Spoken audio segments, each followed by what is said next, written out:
Be Glory careful be of to the God in the Absalom and highest. And Ahithophel we spirit that come must to team understand up to that try to take persons you will out, part come 3 of around, 3. persons will come to try and discourage us, try and cause us to lose focus and tell us that whatever we're doing, it's not worth it and we're not doing a good job and all the rest. They might say you're not appointed, you're not called, you're not gifted, and all the rest. They will come with negative, discouraging things to cause us to be discouraged and to lose focus. But we have to stay focused because the enemy will use them to cause us to be discouraged, cause us to lose focus, cause us to move away from that which the Lord has purpose, predestined, mandated, and commissioned us to do.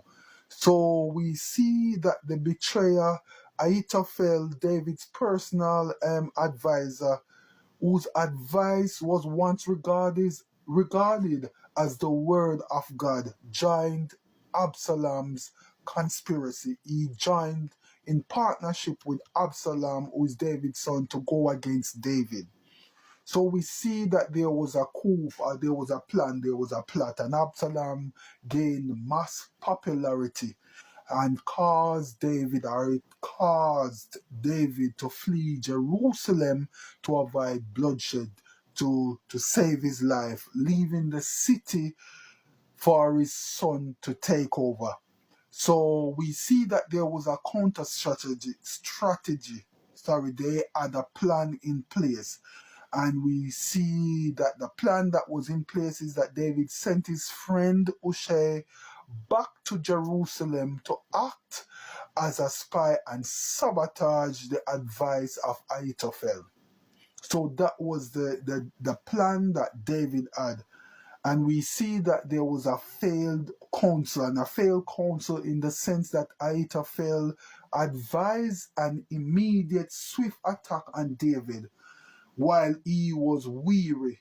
But what happened is that though he was weary, through the Lord's move, through the Lord's intervention, and that's why it's important to be obedient to God and be at that place where the Lord can move on our behalf.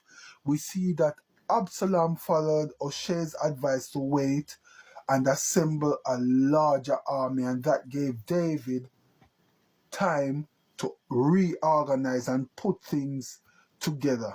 So we see that the aftermath, realizing the revolt would fail, or the plan or the plot or what they were planning to move in on David would fail because his advice was ignored. We see that Ahithophel went off and he unalived himself. So Ahithophel, who was David's advisor, went off and unalive himself when the plan had failed. So there was a divine intervention from God, and we see that the plans fail. We know that Absalom also he passed. His passing was quite, what would I say? No, it was a gruesome one. Because if I recall properly, when he got caught in a tree, and that's how he passed. I'm sure that he got caught in a tree when he was riding, and that's how he passed. It wasn't a very nice passing. So let us understand that this Absalom spirit and this Ahithophel spirit is still around. Persons will try to come close.